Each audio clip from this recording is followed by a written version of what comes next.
Olá, para você que acompanha as redes sociais da Isto É, estamos no ar com mais um Isto É Entrevista. Eu sou o João Vitor Rebedilho, seja muito bem-vindo, seja muito bem-vinda.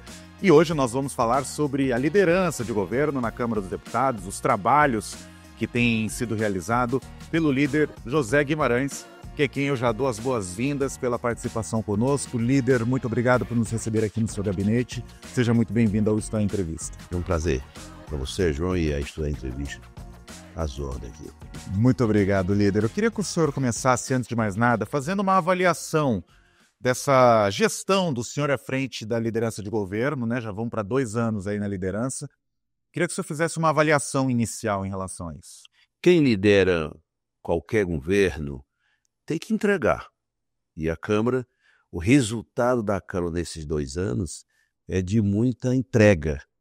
Isso está muito relacionado com a articulação que fizemos nesses 2 anos, a boa relação que nós constituímos com o presidente da Câmara e o diálogo permanente entre o Poder Executivo e o Poder Legislativo.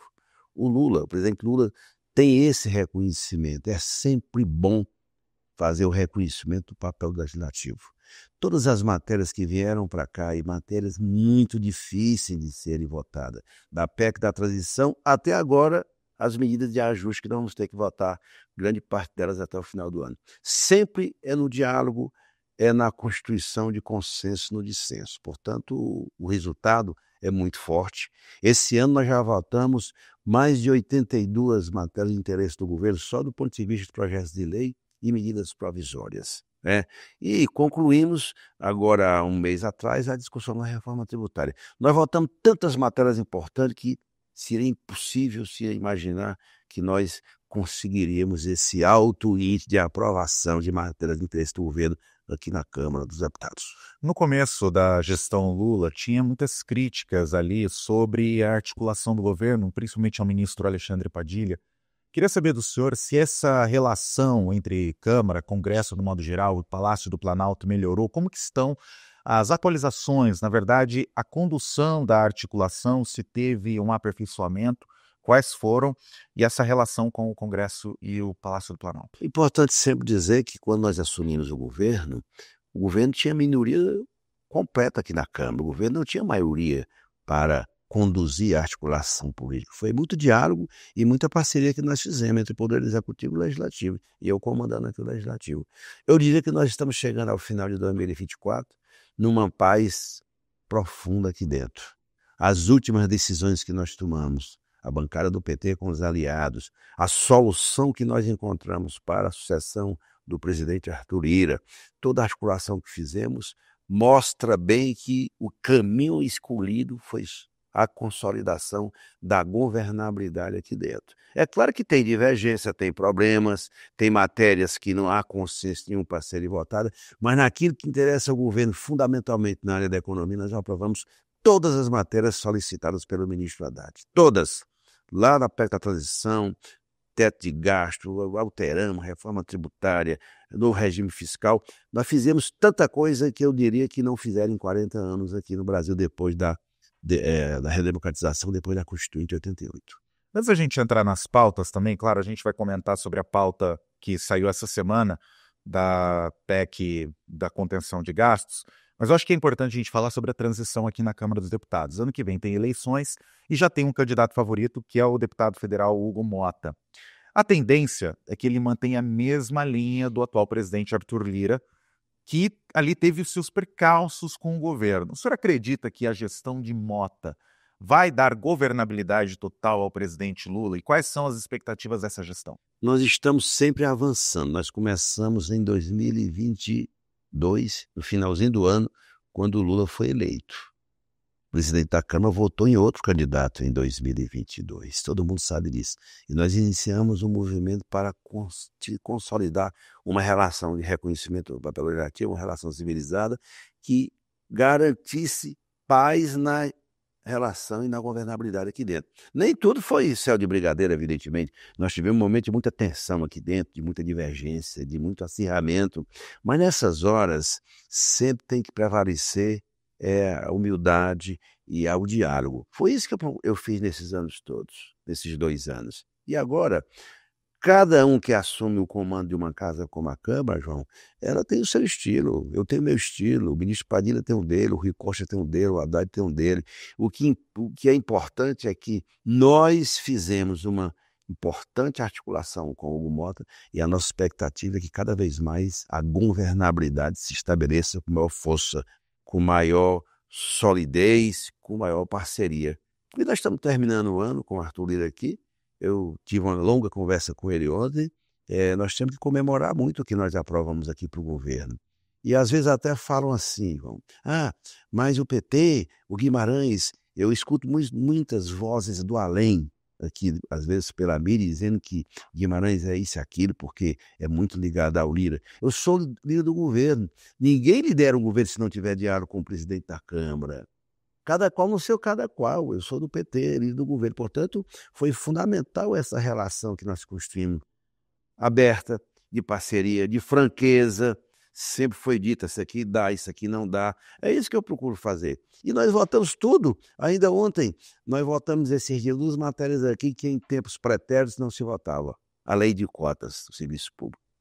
30%. Gente, eu tentei essa matéria há 2 anos atrás, não dava nem para conversar sobre isso. Nós aprovamos semana passada. O reconhecimento da economia solidária votamos ontem, que é muito importante esse ramo da atividade econômica do Brasil, esse reconhecimento, até para o governo poder fazer investimento, que hoje a economia solidária é importante do ponto de vista de gerar renda e oportunidade para os trabalhadores, enfim, autônomos, aqueles que montam seus negócios. Portanto, a coisa está se consolidando muito. Eu penso que nós vamos chegar em 2026 numa alta e potente articulação do governo que seja capaz de garantir a reeleição do presidente Lula. Líder, a gente sabe, entrando ainda nessa questão da presidência da Câmara, o presidente Arthur Lira é do Progressistas, o futuro presidente, por enquanto, Hugo Mota, é do Republicanos, que ainda tem uma divisão dentro do partido em relação se é base ou se é oposição.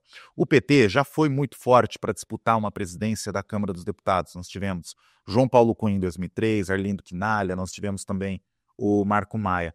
Queria saber do senhor por que não houve o lançamento de uma candidatura própria do PT que tenta se fortalecer num momento como esse, e se o senhor acredita que o PT ele perdeu a força aqui na Câmara dos Deputados a ponto de tentar uma candidatura própria.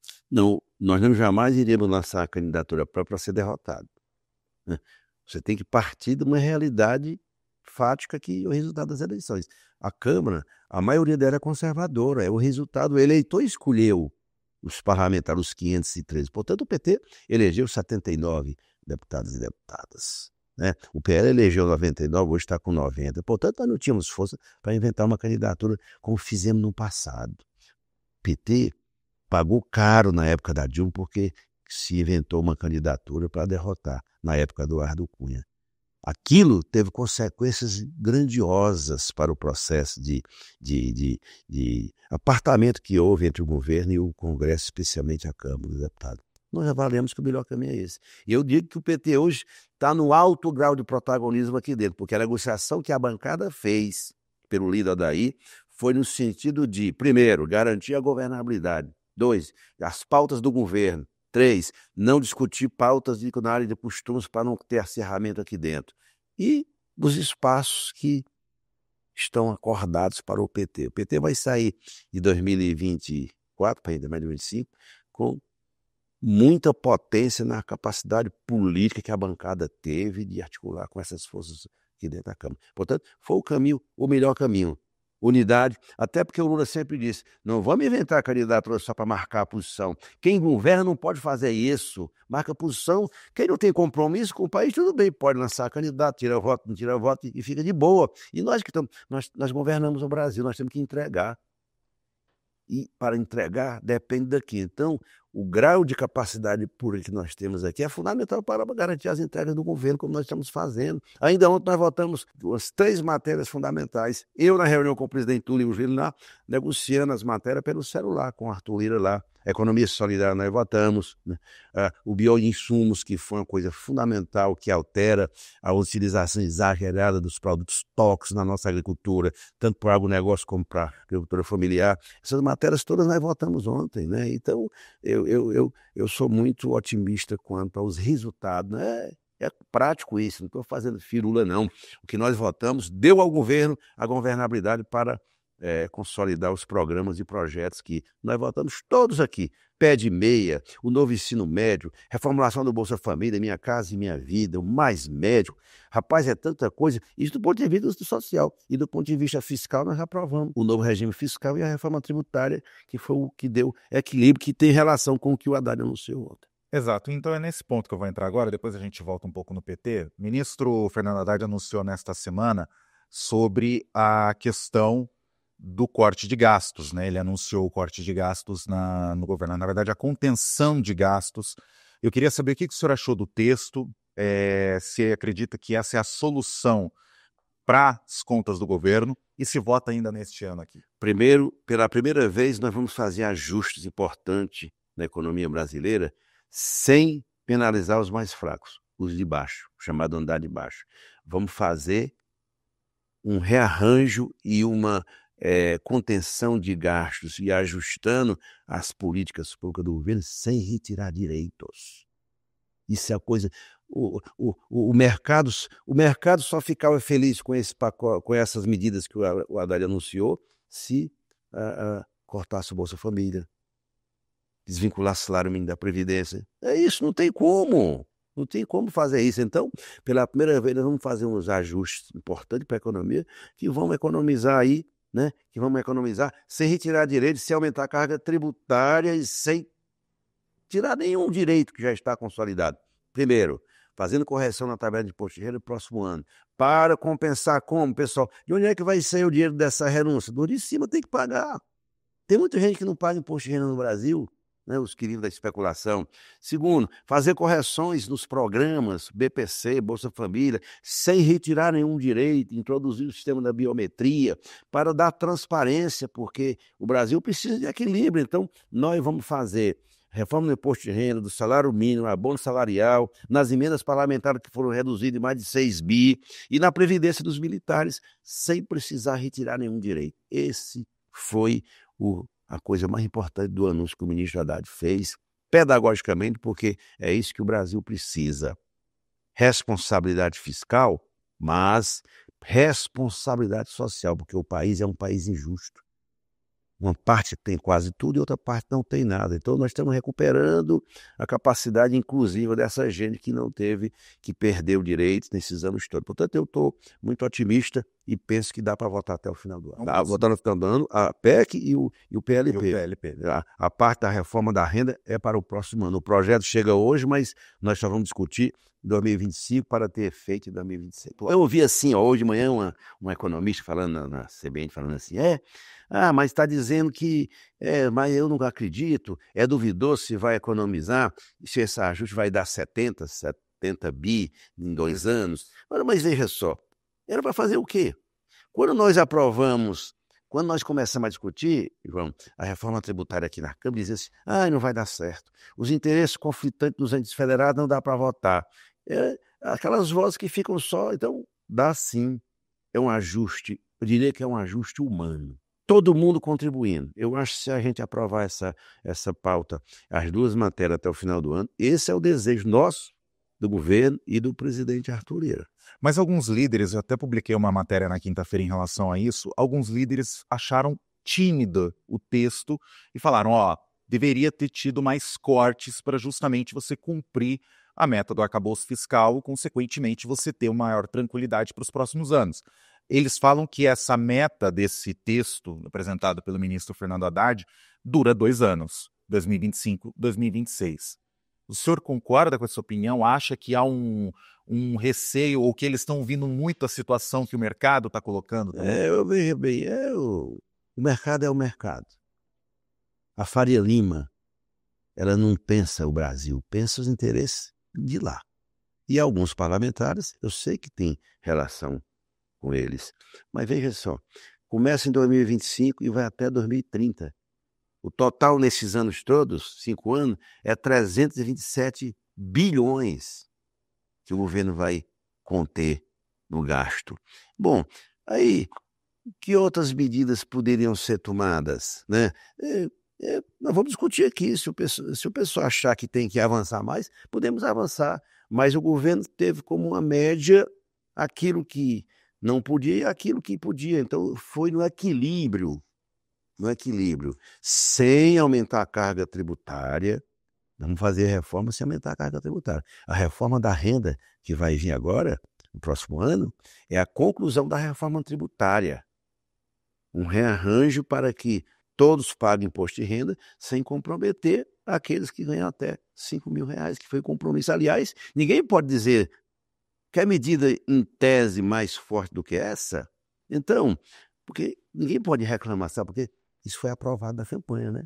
É muito importante. O Lula defendeu isso na campanha e eles ficavam cobrando aqui a oposição. Cadê o imposto de renda? Cadê a isenção?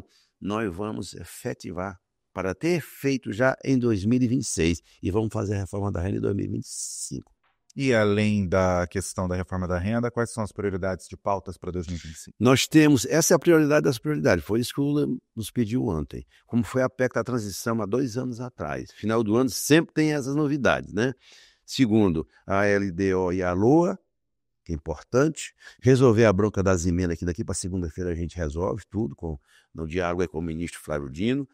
Dá tranquilidade, votarmos a PEC, o PLP, o projeto de lei complementar, o LDO e a LOA. Isso do ponto de vista da Câmara. É claro que tem várias matérias que nós votamos aqui que estão pendentes de votação no Senado, mas acho que aqui nós vamos nessa linha. Prioridade das prioridades. Todas 3 semanas, de segunda a sexta. Pé em Brasília, votar as matérias e passarmos o Natal, pelo menos ter o direito de dar um piruzinho para os brasileiros e brasileiras. Só entrando nas eleições do PT, porque o senhor é colocado como candidato à presidência do partido. Então eu tenho algumas perguntas em relação a isso, até para deixar claro aqui para quem está nos acompanhando aqui no site da Isto É. Eu queria ver com o senhor a questão do nome do senhor que foi colocado como um dos favoritos, por conta também da vitória do prefeito de Fortaleza, né, a única capital. Eu queria saber quais são as missões do PT na visão do senhor nos próximos anos. Queria saber se o senhor se afirma que o senhor é candidato à presidência do partido. Queria saber quais são as missões do PT para os próximos anos, visto que o PT, embora tenha aumentado o número de prefeituras, só conseguiu uma capital, sendo que foi já um partido que conseguiu grandes capitais numa época passada. O que aconteceu com o PT também para ele não conseguir essas coisas? Deixa eu te falar, João. Primeiro, o PT está num processo de reconstrução. Todo mundo sabe o que foi feito em 2017, 2018. Impeachment da Dilma, afastaram a Dilma. Eu nunca vi afastar uma presidente se não tem um processo. A Dilma não tem um processo. Prenderam o Lula, derrotaram o Haddad. Parecia o fim do mundo para o PT, porque eles pregavam que o PT estava definitivamente no seu fim. Outros partidos naufragaram, é verdade. Nós não, o PT ressurgiu, Lula é eleito presidente e estamos num processo de reconstrução. O resultado não foi, evidentemente, o resultado para o tamanho do partido que governa o Brasil. Mas nesse processo de reconstrução foi o resultado. Nós não tínhamos nenhuma capital. Você vê que, é verdade, lá atrás nós já governamos 4 capitais importantes, já governamos até São Paulo. Com as derrotas e aquilo que foi feito do ponto de vista de penalizar o PT e sacrificar o PT e derrotar o PT, nós estamos num processo de reconstrução. Então, eu acho que isso é fundamental, fazer esse reconhecimento. E o papel da presidenta Gleice foi fundamental. Então, essa reconstrução teve esse resultado. Nós aumentamos, evidentemente, um aumento de vereadores e prefeitos, um aumento ainda tímido, mas eu penso que é um processo lento, gradual e seguro. O PT... Nós estamos conversando sobre o PT para discutir o seu futuro. Tem muitas coisas que precisam ser revistas dentro do PT e acho que uma das coisas que é fundamental na nova direção do PT, primeiro, a identidade que tem com os programas do governo. Segundo, compor uma direção que dialogue com o país e com a base do PT. Sabe, João, uma coisa, eu digo para os meninos aqui da assessoria, a coisa mais importante que eu vi nessa campanha, até porque no meu estado, por exemplo, nós elegemos 47 prefeitos e prefeitas. Onde nós perdemos, a militância voltou. E essa militância precisa ter espaço no PT. Surgiram muitas lideranças novas. Por exemplo, eu cito o Nordeste, a menina de Natal quase ganha eleição, o menino lá de Teresina quase ganha eleição, a eleição em Fortaleza do Evandro. Então surgiu um time novo do PT que nós temos que valorizar. Então a nova direção precisa se dar conta disso. A direção tem que dialogar com a base, tem que potencializar a base do PT, envolvê-la nos destinos do partido, fazer formação política, presença nos estados e preparar o partido para o grande enfrentamento de 2026 com a reeleição do Lula. Esse tem que ser o compromisso, quem vai assumir a direção do PT. É claro que tem alguns companheiros que defendem, muito a presidenta Gleisi coordena o processo, e ela está dialogando comigo, na hora certa nós vamos bater o martelo. Né? O que todo mundo sabe do meu compromisso com o PT. Não farei nada para contrariar. Na sucessão da Gleisi, primeiro a Gleisi, segundo o presidente Lula. Tudo tem que ser feito no entendimento. E se tiver entendimento, eu nunca fugi de missões. Só duas perguntas básicas, só para complementar essa, uma, e a outra, porque também envolve muito o partido, que eu acho que é importante a gente colocar aqui, e também envolve uma PEC, coisa rápida. Essa primeira que o senhor citou sobre o fortalecimento. O que é necessário para o PT conversar com a base? Porque muitas pessoas ali com quem eu conversei dentro do partido falam o PT perdeu um pouco de sentido. O PT ele precisa sinalizar mais ao centro. De que forma que ele precisa conversar mais a militância? Como que o PT precisa... Quem ele precisa para se reconstruir? O PT já está se reconstruindo. Eu acho que é um processo lento, gradual e seguro. O PT não precisa mudar de lado e ir ao centro para poder se consolidar, não. O PT tem que se reconectar com a sua base e com o país real. E como fazer isso? E fazer isso melhorando, enfrentando o problema, esse advento da comunicação, que hoje é muito grave. Nós estamos ainda no sistema analógico, você sabe, todo mundo sabe, nós temos que melhorar bastante isso. E o que eu defendo é que o governo, o PT tem que defender do seu lado e do jeito que se reconectando com o país e com a nossa base, fazer uma aliança, agregar o centro para a disputa de 2026. Não é o PT ir para o centro, não concordo com isso. O PT tem que ser o partido que é um partido de esquerda, e faz aliança com o centro para governar. É isso que nós vamos fazer com o presidente Lula em 2026. Eu defendo que o Lula em 2026 construa um arco de alianças grande, atrair todo o centro para governar. Acho que o governo, a reformulação que o governo tem que fazer é essa. Para a gente encerrar, o Partido dos Trabalhadores é dos trabalhadores, né?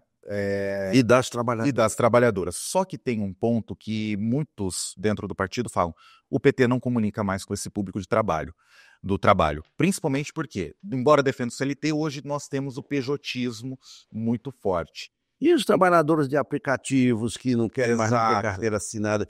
Esse novo mundo do trabalho, nós precisamos debater também. Aí é um problema do governo. O Brasil, a economia brasileira é outra. O PT nasceu do chão da fábrica. O chão da fábrica encolheu, né? E hoje é outro mundo que nós estamos vivendo hoje. Então o PT tem que discutir isso. Eu não tenho receita para isso. Mas como? Aí nós vamos ter que discutir muito, nós vamos ter que pensar que tipo de regulamentação é importante para que esses trabalhadores tenham algum direito, porque eles são tratados como escravos, são escravizados. Eu conheço muita gente que trabalha nesses aplicativos, é desumano, meu pai. É desumano. Então nós vamos ter que pensar. Eu acho que a sociedade brasileira mudou muito. O Brasil hoje é outro e nós temos que pensar bem como nos reconectarmos com essa nova realidade econômica e do mundo do trabalho. A PEC 6 por 1 é um caminho? Como? A PEC 6 por 1 é um caminho? Eu concordo que nós temos que aproveitar essa ideia da deputada e do Reginaldo e discutir, sim, uma jornada. Nenhum país moderno, as economias mais modernas do mundo não têm uma jornada tão sacrificante como essa. Não é possível. Então, eu acho que esse é o problema, João. Toda vida que você vai discutir um direito, aí andar de cima de, não pode. Tem que poder, tem que ceder. Então, eu acho assim que essa discussão da nova jornada é fundamental e só o debate que surgiu já dá para a gente fazer uma grande concertação, restabelecendo uma jornada digna, humana, para dar condições para as pessoas viverem como gente e não como escravo. José Guimarães, do PT do Ceará, líder do governo na Câmara dos Deputados. Quero muito agradecer o senhor aqui pela participação. Até uma próxima. Um abraço, muito obrigado. Para você que nos acompanha até aqui, muito obrigado pela sua audiência. Nos encontramos no próximo Isto É Entrevista. Outras informações do Brasil e do mundo você acompanha em istoé.com.br. Até mais.